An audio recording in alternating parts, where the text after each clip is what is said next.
Kita masih mencoba melakukan evaluasi sambil ngobrol pagi hari ini mengenai banyak guru yang kemudian tertular COVID-19 dan kemudian bagaimana evaluasinya. Apakah lebih baik menunda sekolah dilakukan kegiatan belajar mengajarnya pada tatap muka mulai Januari yang sudah diserahkan dari pemerintah pusat dibolehkan, tinggal bagaimana pemerintah daerah masing-masing yang akan menerapkannya. Pak Irwan, sedikit lagi dong. Kalau di Makassar ya Pak, berkaitan dengan yang Bapak sampaikan, apa sih yang kemudian Bapak dengar dari daerah lain begitu, yang membuat sekolah lain tuh berani melakukan kegiatan belajar mengajar tatap muka? Misalnya mereka memang kuning dan hijau zonanya, tapi kan tetap ada kemungkinan-kemungkinan terpapar. Mengapa mereka kemudian memberanikan diri? Apa karena saking udah bingungnya nih mau ngajar secara online gitu, akhirnya udah deh kita ketemu aja. Orang tua juga ada yang menuntut, katanya udah sekolah aja anak saya di rumah terus dan lain-lain. Situasi seperti apa sebenarnya? Minimal juga di Makassar. Pak Irwan? Ya, begini Mas Bayu, kalau yang saya dengar bahwa pihak orang tua yang mendesak pihak sekolah untuk membuka sekolah tatap muka tentunya. Banyak terjadi juga di Makassar begitu? Terjadi juga di Makassar. Namun kami sebagai pemerintah tetap melaksanakan ketegasan-ketegasan. Kita tidak menginginkan sekali klaster baru terjadi, ya. Walaupun ada sekolah yang meminta kepada kami untuk membuka dengan protokol COVID, kami mengatakan bahwa itu tidak boleh. Ada yang mengatakan uji coba. Saat ini nggak ada uji coba. Nggak boleh. Begitu ada uji coba terus ada klaster lagi, Wah. Ini harus dipersiapkan semua. Oleh sebab itu Kota Makassar saat ini kita membuat satu juknis, Pak, dan surat edaran wali kota. Juknis itu persiapan untuk bukan tatap muka. Ada kemungkinan di Makassar nantinya, kalau pembukaan tatap muka, saya tidak menyebutkan kapan waktunya, ada kemungkinan maka pembelajaran itu dilakukan secara daring dengan tatap muka, ya. Jadi selang-seling Pak, selang-seling kita lakukan. Dan juknisnya sudah kami buat itu Pak. Ada kemungkinan demikian Pak. Ya, sekarang ini sedang disiapkan begitu. Kalaupun nanti tatap muka di Makassar itu akan tetap sangat minimal tatap mukanya. Kira-kira begitu saya membayangkan ya. Begitu, begitu Pak. Jadi kita akan nggak ada tekanan sama sekali dari Pak Gubernur misalnya, dari Pak Wali Kota di Makassar bahwa ayo buka aja sekolah, mal kan sudah dibuka, pasar sudah dibuka.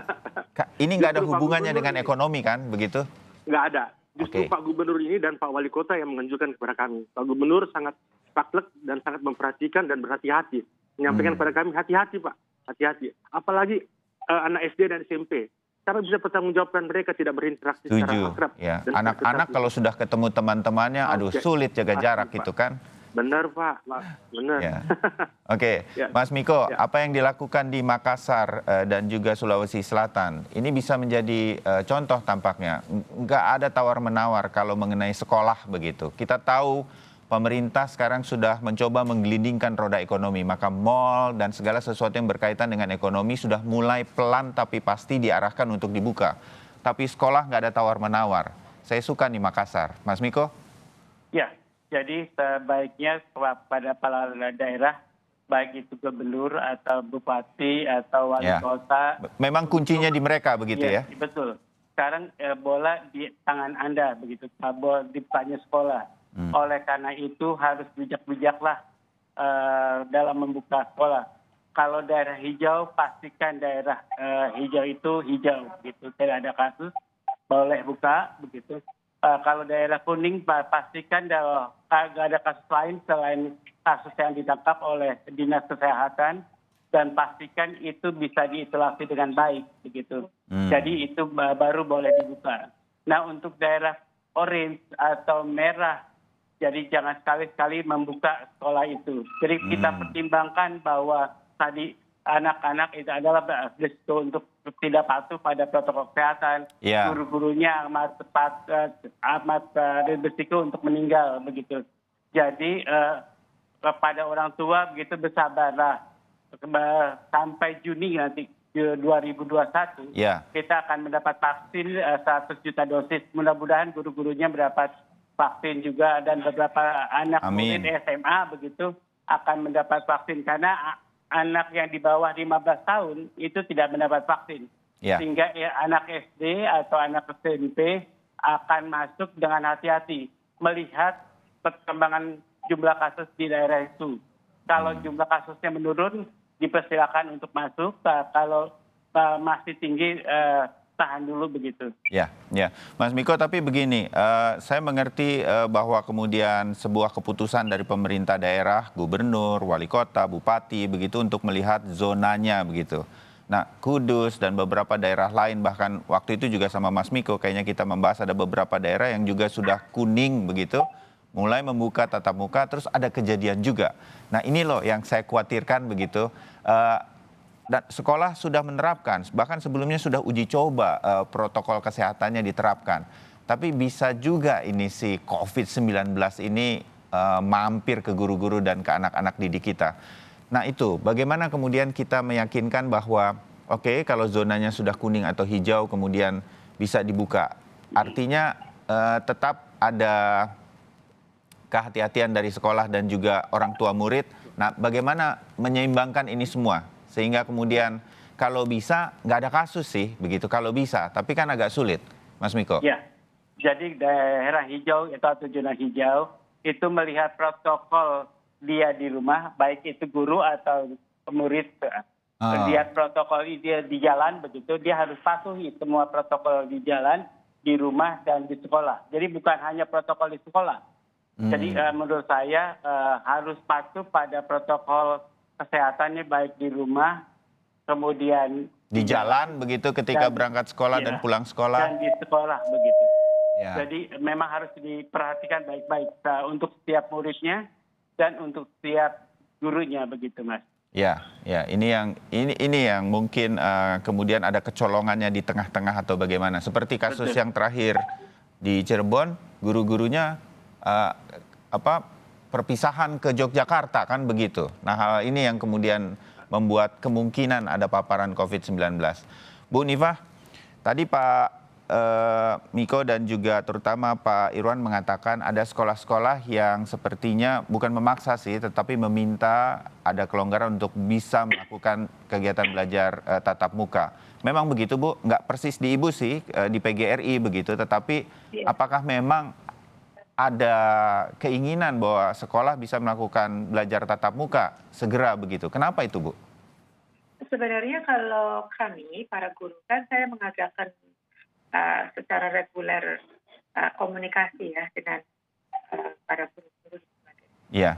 Kalau para guru itu pertama memang itu tadi seperti Pak Irwan, desakan orang tua bahwa anak-anak belajar itu luar biasa juga. Ya. Karena desakan yang luar biasa dan guru itu kan gimana ya, penuh kasih sayang, nggak mungkin meninggalkan tugas. Ya. Gitu. Jadi guru itu, dan yang nggak pernah diketahui di permukaan ini, guru itu paling berisiko. Ketika dikatakan belajar dari rumah, mereka tetap kerja. Ya. Mengunjungi ke rumah-rumah. Apalagi ya Bu. Daerah 3T. Ya. Jadi ini ada beberapa catatan sih yang ingin saya sampaikan di kesempatan yang baik ini. Pertama, dari awal PGRI selalu ingin tolong dengarkan ahlinya. Jadi Mas Miko ini kan ahlinya, jadi ahli yang relevan. Itu harus didengarkan, evaluasi terus berkelanjutan di daerah tersebut dengan mendengarkan ahlinya, gitu kan. Ya. Kalau kami itu, kalau sudah didesak, apalagi policy pemerintah, guru-guru nggak bisa menolak. Yang kedua, pemerintah itu harus juga konsisten demi keselamatan dan keamanan. Saya respect kepada Pak Rustam. Ini Pak Rustam, Pak Irwan sih sebenarnya namanya. Pak Andi Irwan Bangsawan. Pak Irwan. Ya. Soalnya tulisannya Pak Rustam di situ. Oh, ya. Ketiga adalah policy dari pusat. Misalnya menyiapkan kurikulum sederhana. Ketika kami sampaikan sebenarnya yang penting itu anak-anak tetap mau belajar, guru tetap bekerja. Itu sederhananya saat ini. Ya. Ngomong-ngomong kita udah dengar ini Bu didesakan oleh banyak pihak. Ada KPAI bahkan yang juga menyuarakan agar segera ada, saya menyebutnya apa ya, kurikulum darurat sementara ketika harus daring. Artinya nggak semua mata pelajaran harus dibuat atau seperti apa. Ini belum juga memang Bu. Boleh nggak kasih sedikit gambaran mengenai situasi ini? Prinsipnya itu baru sekitar begini. Guru sekolah boleh memilih kurikulum penuh, kurikulum darurat dengan kurang dari 30% atau kurikulum mandiri. Seharusnya, nah kalau begini ini daerah kan bingung juga. Oh Jadi iya. ya, Jangan bikin pilihan lagi lah, kasih satu pilihan. Semua nurut kok, gitu ya Bu? pilihan kurikulum darurat. Kurikulum darurat itu yang penting anak-anak mau sekolah, guru mau Iya. kerja. That's all. Sederhana itu. Nanti ketika kondisinya sudah normal, kita evaluasi di mana defisitnya. Setuju. Lalu kita perbaiki gitu. Ya, Jadi, ya. nah itu yang sangat dibutuhkan di sekolah. Kemudian minta tolong sekali Pak Irwan, jangan disuruhlah gurunya datang untuk absensi sepanjang hari ada di sekolah. Ya. Kami banyak sekali kehilangan guru gitu. Jadi ke semua kerjasama ini dengan evaluasi yang terus-menerus dan tes yang juga terus-menerus kalau mau diterapkan, ini menghindari kita dari akibat yang sangat fatal, yaitu kehilangan anak didik, kehilangan pendidik. Gitu. Ya, ya. Ibu Nifa mau jadi Menteri Pendidikan Kebudayaan, Bu ya? Aduh, jangan jauh-jauh, Mas. Jangan jauh-jauh ya. Baik, saya mengerti bahwa saya mengerti bahwa maksudnya adalah hal-hal semacam itu sebetulnya bisa kita laksanakan sekarang sehingga tidak ada lagi kemudian benar ya Pak Irwan di daerah. Jadi kemudian berat juga saya membayangkan jadi kepala dinas pendidikan. Oh, saya harus melihat ini, melihat itu. Tapi nggak ada arahan jelas gitu. Kira-kira begitu kan, Pak? Boleh cerita nggak pengalaman Bapak itu? Jadi begini ya, saya lihat pemerintah harus ada ketegasan supaya kami juga bisa melakukan kebijakan yang yang bisa memberikan kebaikan bagi semua. Oleh sebab itu tentunya kami sampaikan bahwa penyampaian tentang bagaimana membuka sekolah tersebut harus ketegasan. Karena sekarang lagi mereka tidak memakai zona lagi dari keputusan 4 SKB, tapi keputusan dari pemerintah daerah. Jadi kita juga harus hati-hati. Jadi sekali lagi saya sampaikan harus ada kebijakan-kebijakan yang betul-betul tegas. Ya, saya menyebutnya jangan kasih lagi pilihan. Daerah pasti akan mengikuti. Kasih saja satu petunjuk jelas begitu. Begitu kira-kira kan Pak? Siap. Kami laksanakan itu. Ya, dimengerti. Mas Miko, sedikit dari Anda. Kalau begini situasinya, kalau saya menjadi gubernur atau wali kota atau bupati juga tentu kita terus mencoba menekan COVID di daerah kita begitu supaya menjadi kuning dan kemudian menjadi hijau. Habis itu hilang mudah-mudahan dengan adanya vaksin dan lain-lain.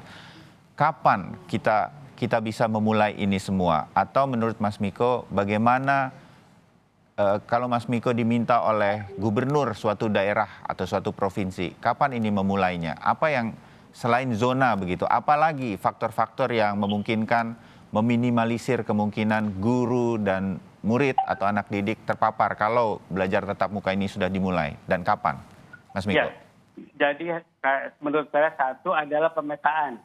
Sekolah itu ada di mana, guru-gurunya tinggal di mana, dan murid-muridnya tinggal di mana. Jadi kalau semuanya tinggal di daerah hijau, itu aman. Jadi itu yang satu. Sayangnya kan nggak bisa begitu semua ya. Ya, satu. Sayangnya zona risiko oleh Satgas itu tidak bisa sampai ke desa begitu. Apalagi kecamatan juga bisa begitu.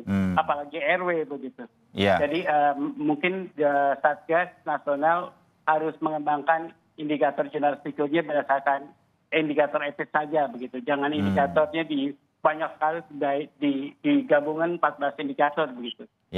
Jadi itu yang pertama. Yang kedua, yang satu adalah ada pemetaan. Yang kedua adalah mana orang yang berisiko. Jadi guru-guru harus dibedakan guru yang berusia 40 tahun ke atas dan 40 tahun ke bawah.